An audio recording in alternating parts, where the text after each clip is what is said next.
suis enseignant à l'Université d'Angers, comme ça a été dit, je viens en voisin. Donc je suis maître de conférence en droit public et je m'intéresse, je tiens à le dire tout de suite, à la base plus aux questions de patrimoine, je dirais sous toutes ses formes, patrimoine culturel et patrimoine naturel, qu'aux questions énergétiques. Mais évidemment, depuis quelques années, les deux sujets se rencontrent. Donc j'étais assez intéressé par le fait que le CUE m'invite à intervenir. Sachant que j'ai toujours un doute, je tiens à vous le dire tout de suite, sur le fait que je sois la bonne personne, surtout pour parler de l'actualité de la réglementation. Il me revenait de changer le titre de toute façon en temps et en heure, et je ne l'ai pas fait parce que je suis la tête dans le guidon d'un colloque auquel je vous convie, pour lequel il y a une petite publicité dans 15 jours donc, sur la réforme du droit du patrimoine culturel. Donc en gros, le projet de loi liberté de création, architecture, patrimoine. Voilà, donc j'avoue que d'une part, j'ai sûrement pas eu assez de temps pour préparer cette intervention, je le confesse tout de suite, hein, faute avouée est à moitié pardonnée, j'espère.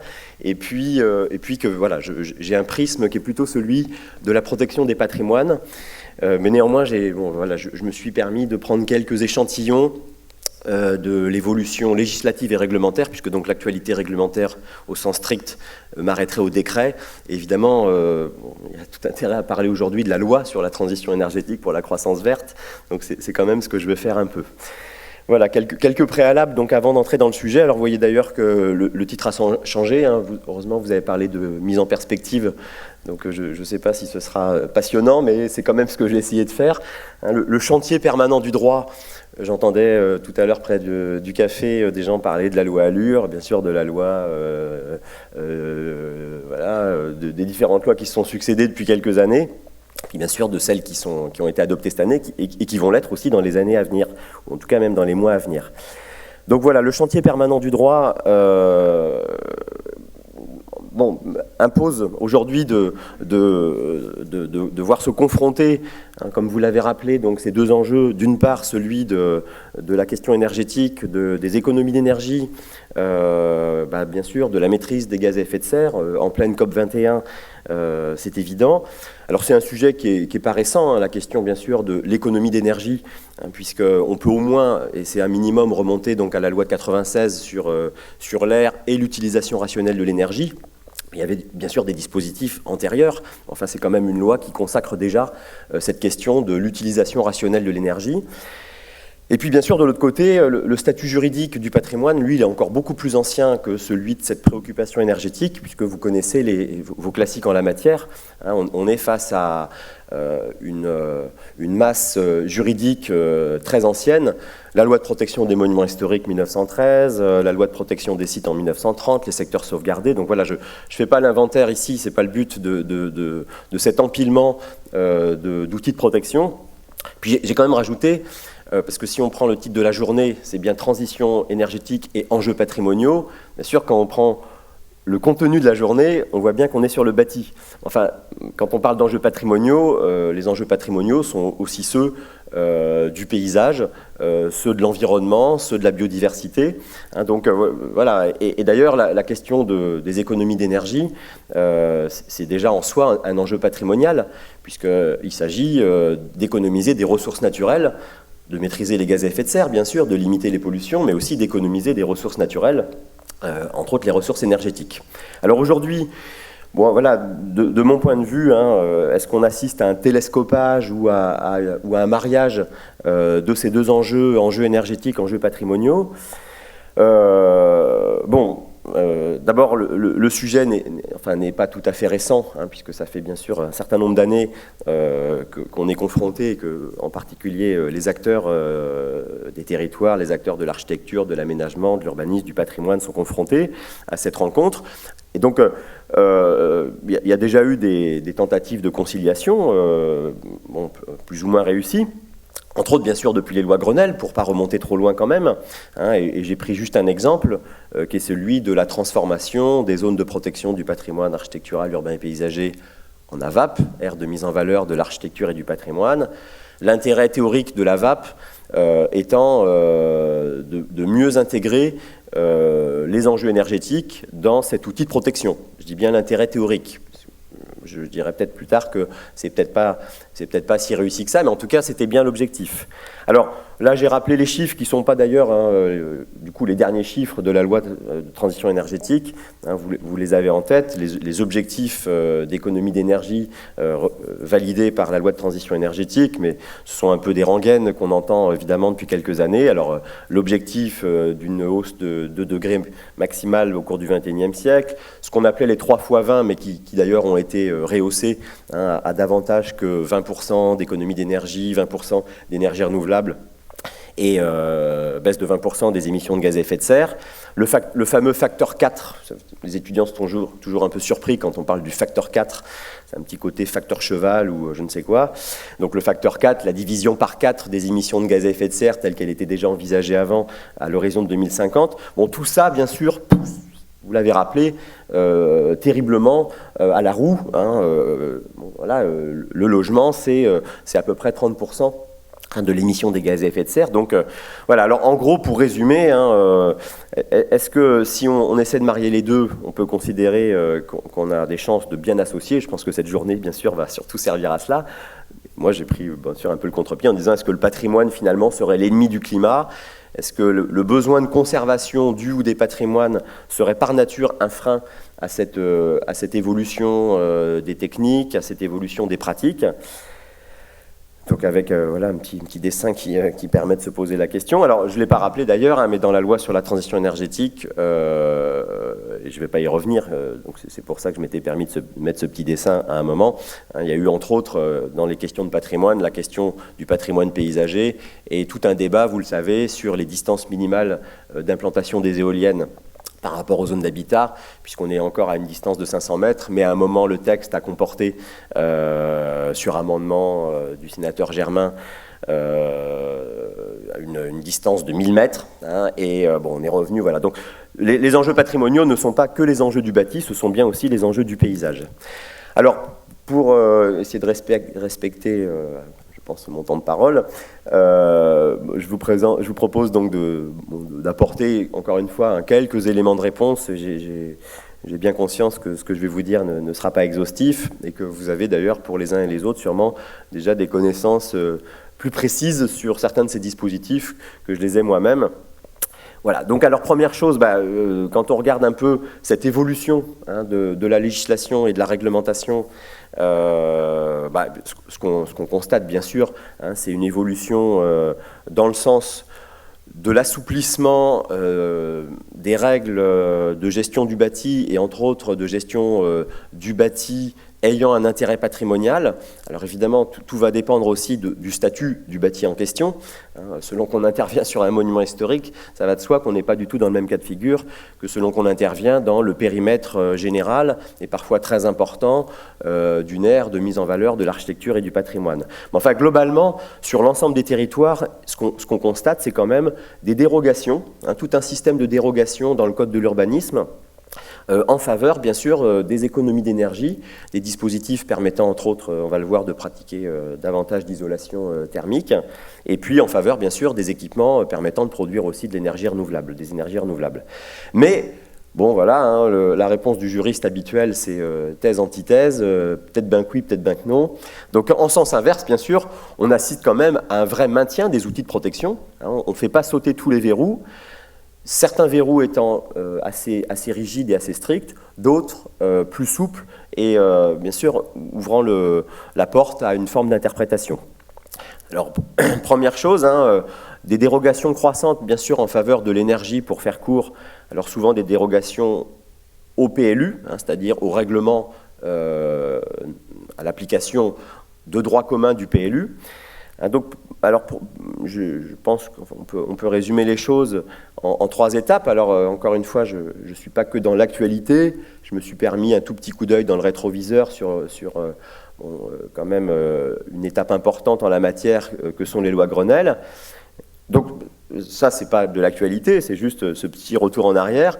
Vous le savez, au titre de l'article L111-6-2 du Code de l'urbanisme, depuis les lois Grenelle, c'est quand même déjà une étape importante que je me permets de rappeler, qui ouvre la porte de manière forte à une possibilité, enfin, de favoriser l'introduction de modes de construction, de modes de rénovation et de matériaux en lien avec ces questions énergétiques, hein, puisque donc depuis l'entrée en vigueur de ce dispositif issu de la loi Grenelle, donc une autorisation en droit des sols, hein, donc l'ADS bien sûr, je vous ai rappelé la formule dans le code de l'urbanisme, ne peut s'opposer à l'utilisation de matériaux renouvelables ou de matériaux ou de procédés de construction, permettant d'éviter l'émission de gaz à effet de serre ou la production d'énergie renouvelable. Donc le fait de refuser une déclaration de travaux ou un permis de construire au motif que la demande de travaux porterait sur des modifications du bâti liées donc, bien sûr, bon, le classique à la pose de panneaux solaires, qu'ils soient thermiques ou photovoltaïques, ou à des... Alors il y a une liste, hein, qui a été établie ensuite par décret, des matériaux, hein, des types d'équipements permettant d'entrer dans le dispositif de l'article L111-6-2. Donc voilà, première étape importante, mais qui est déjà entrée en vigueur, hein, qui est un motif. Alors je ne peux pas vous dire, c'est vrai que je suis devenu un mauvais juriste, je l'ai dit tout à l'heure, parce qu'à force de travailler maintenant plus avec des collègues géographes, architectes, sociologues, bon, j'ai perdu mes réflexes de juriste. Je me suis perverti aux yeux de mes collègues, donc je dis souvent que je suis un SDF, un sans discipline fixe. Enfin, mon port d'attache reste la fac de droit quand même. Et j'avoue que j'ai perdu cette agréable manie que vous espériez peut-être, que je vous cite, des jurisprudences, des contentieux. Hein, il y en a, donc j'ai des collègues qui continuent à se délecter de l'analyse des contentieux. C'est important dans la régulation juridique, hein, je continue moi-même à l'enseigner aux étudiants. Voilà, mais là, par exemple, je ne peux pas vous citer, vous en avez peut-être, hein, des contentieux qui se seraient joués justement sur cette question, hein, d'un refus de permis de construire au motif que le maire, hein, en tout cas l'autorité généralement en charge des autorisations en droit des sols, refuserait le permis pour non-intégration dans l'environnement, hein, hein, vous savez qu'il y a une obligation, article R111-21, que la construction ou les travaux s'intègrent de manière harmonieuse dans l'environnement des travaux demandés, de la construction. Donc, hein, depuis cet article L111-6-2, cet apport de matériaux liés à l'énergie n'est plus un motif de refus. Alors, il y a quand même des réserves dès le départ, et je me permets là aussi de les rappeler parce qu'en fait on va les retrouver en partie dans les nouveaux dispositifs. Les réserves, hein, c'est que même si le maire ne peut plus refuser, c'est plus un motif légal pour refuser une demande de travaux, néanmoins l'autorisation en droit des sols peut comporter, vous le voyez, des prescriptions destinées à assurer la bonne intégration architecturale du projet dans le bâti existant et dans le milieu environnant. Donc ça n'est plus un motif de refus, mais ça reste quand même un motif de prescription. On peut quand même, bien sûr, poser des exigences en termes d'intégration donc, des fameux matériaux. Hein, alors ça porte d'ailleurs aussi sur la question de l'économie de l'eau. Hein, ce n'est pas que la question des économies d'énergie. Hein, ça touche par exemple également les récupérateurs d'eau pluviale, hein, entre autres équipements. Donc ça, c'est le passé. Enfin, c'est un passé quand même assez récent. Hein, donc on part de ce passé avec les lois Grenelle de l'impossibilité d'interdire et ça fait bien sûr partie des évolutions de la loi sur la transition énergétique, à la possibilité de déroger. Hein, donc déjà, on n'interdit plus, par principe en tout cas, on va le voir sauf bien sûr secteur particulier, et maintenant donc avec ce que prévoit la loi sur la transition énergétique, donc c'est l'article L123-5-2, donc toujours du Code de l'urbanisme, précise, au cas où on se situerait dans le Code du patrimoine, mais donc c'est bien le Code de l'urbanisme. Donc désormais, on va avoir une possibilité de déroger aux règles du PLU. Hein, donc c'est pour ça qu'on est soit un peu c'est pas dans la dérogation au Code de l'urbanisme, mais on peut aborder les choses à un niveau national, mais souvent, bien sûr, cette analyse va se faire au niveau local et elle va se faire en référence au document d'urbanisme de droit commun, qui est le plan local d'urbanisme, qui va évidemment devenir quand même le standard au regard des échéances, hein, entre autres de passage aussi des POS au PLU imposés par les dernières évolutions législatives. Donc désormais, les autorités en charge du permis de construire vont avoir une possibilité de déroger aux règles du PLU. J'ai rappelé sur quels thématiques et quels articles du règlement du PLU il y aura possibilité de déroger en termes d'emprise, en termes d'auteur, en termes d'implantation et en termes d'aspect extérieur. Donc il y aura une possibilité de déroger aux règles du PLU donc pour un certain nombre de travaux qui sont au cœur je pense, de la journée d'aujourd'hui. Les isolations en saillie des façades, vous le lisez comme moi, les isolations par surélévation de toiture et les dispositifs de protection contre le rayonnement solaire en saillie des façades. Donc désormais, voilà, le fait de revendiquer ce type de travaux permettra de repousser finalement les règles de construction du PLU.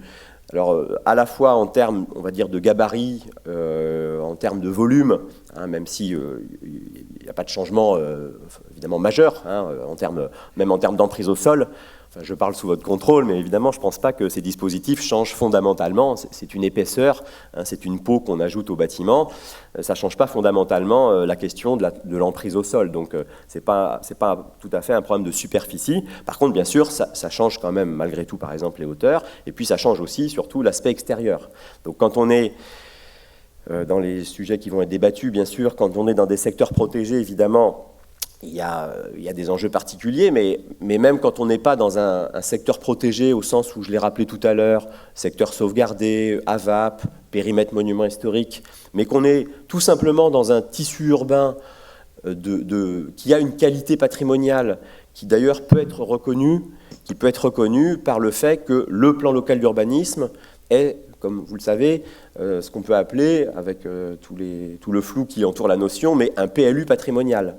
Donc on peut aussi se retrouver dans un tissu urbain qui n'a pas d'outils dédiés, mais qui a quand même une qualité patrimoniale générale. Donc le fait de pouvoir déroger aussi au règlement du PLU pour ces travaux-là, peut poser des questions, mais en tout cas, maintenant, le maire, pour faire court, aura la possibilité de déroger. Alors je dis bien la possibilité de déroger, ce qui se différencie bien sûr de l'obligation de faire. Donc ça c'est évidemment, vous l'avez évoqué déjà tout à l'heure, en expliquant un peu, en rappelant un peu l'aventure parlementaire de cet article 5 de la loi de transition énergétique. Donc in fine, ce qui est ressorti de la loi, c'est que donc à échéance de 2025, donc avant 2025, seront obligés de faire des travaux de rénovation, donc les logements, donc considérés comme évidemment les plus énergivores, donc plus de 300, j'ai résumé, mais plus de 330 kWh par mètre carré par an. Donc là, on est dans l'obligation de faire.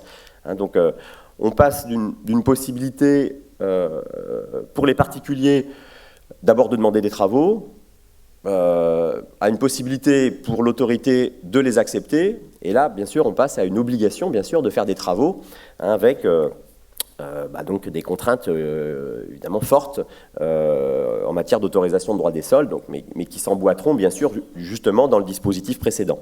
Puis bon, je l'ai rappelé aussi, mais je ne sais plus s'il y en aura des exemples dans la journée,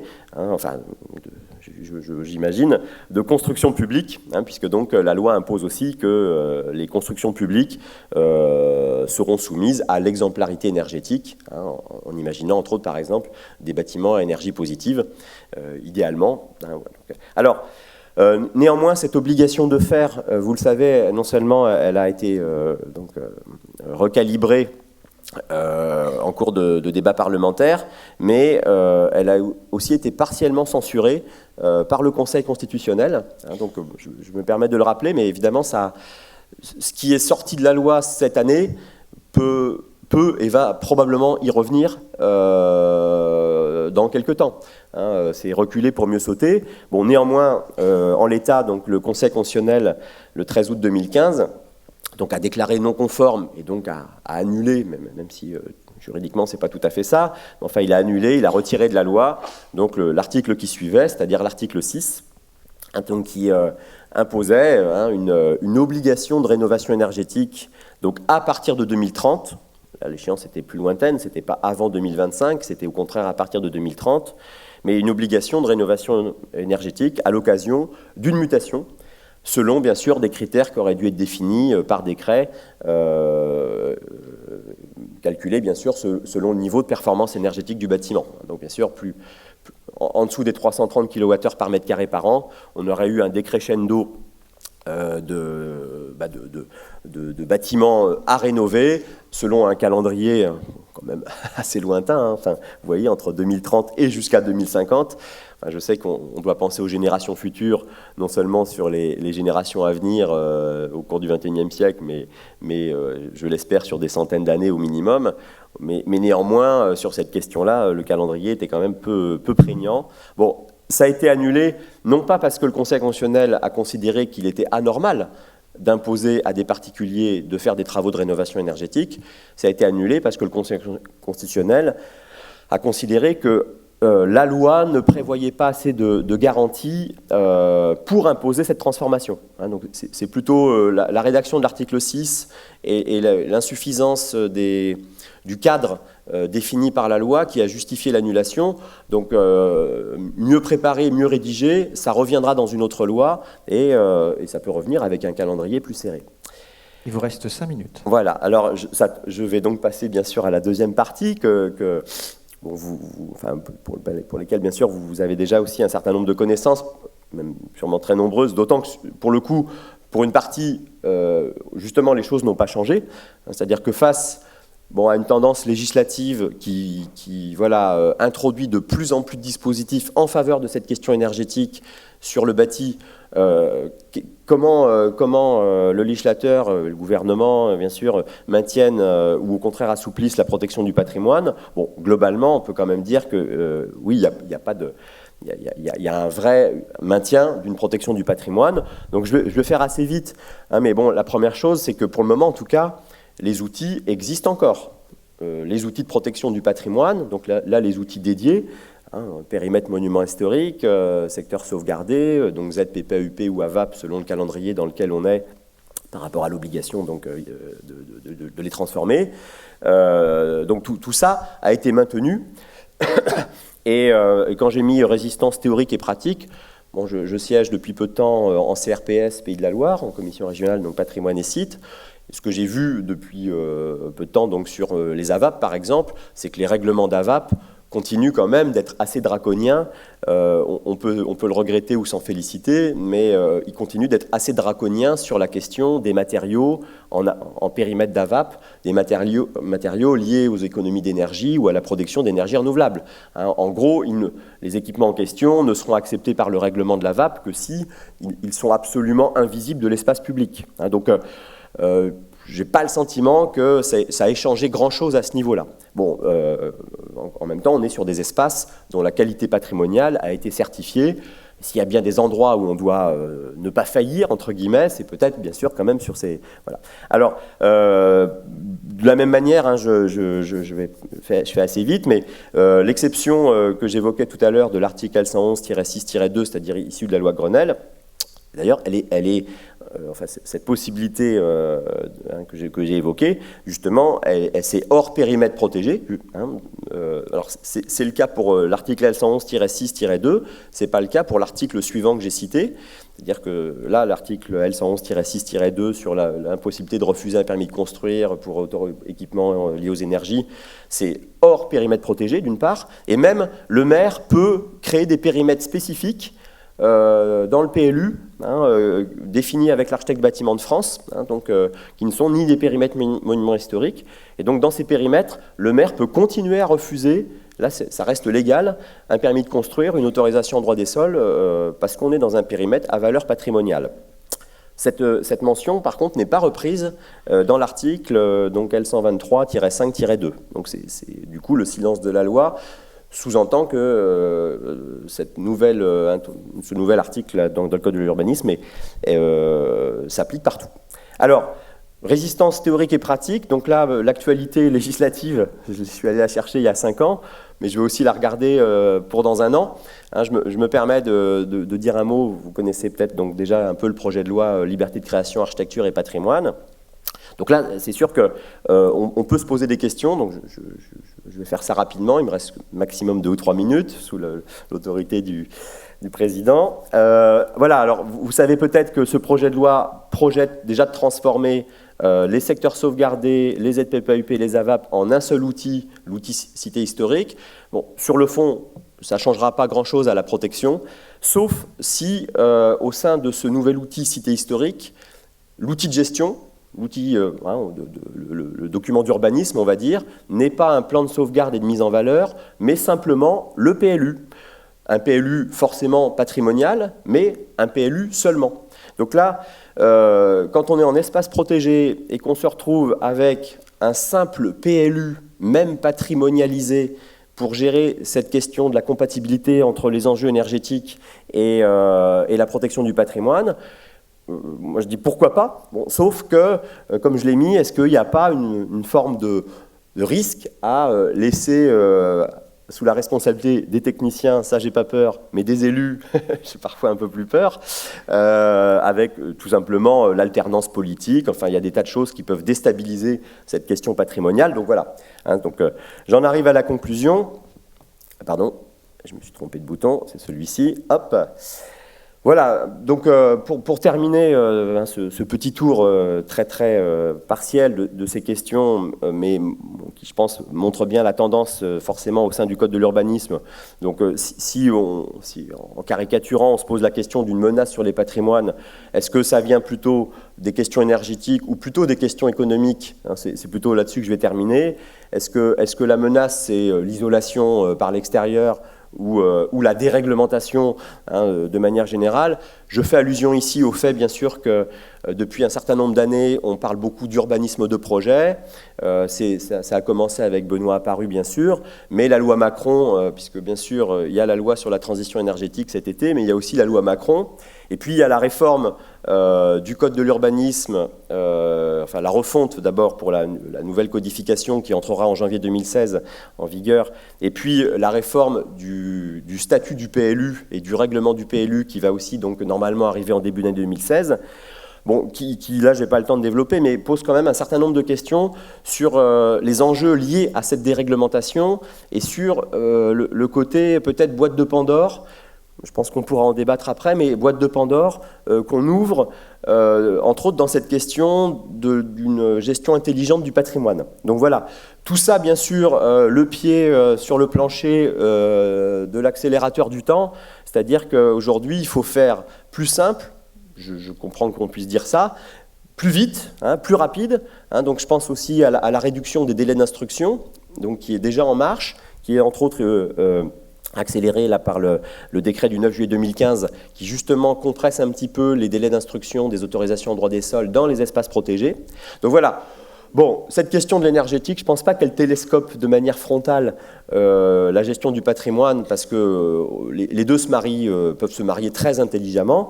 Par contre, la question de la déréglementation du Code de l'urbanisme, du besoin de modernisation et de simplification, et puis accessoirement à l'intérieur la question de l'accélération des procédures d'instruction avec la pression que ça met sur les services instructeurs, donc forcément un travail peut-être un petit peu moins qualitatif sur ces questions aussi d'intégration architecturale, ça je pense que ce sont de vraies menaces. Voilà, et puis bien sûr je ne me résiste pas à l'envie de faire une petite page de publicité personnelle à la fin de mon intervention. Merci pour les quelques minutes supplémentaires que vous m'avez laissées.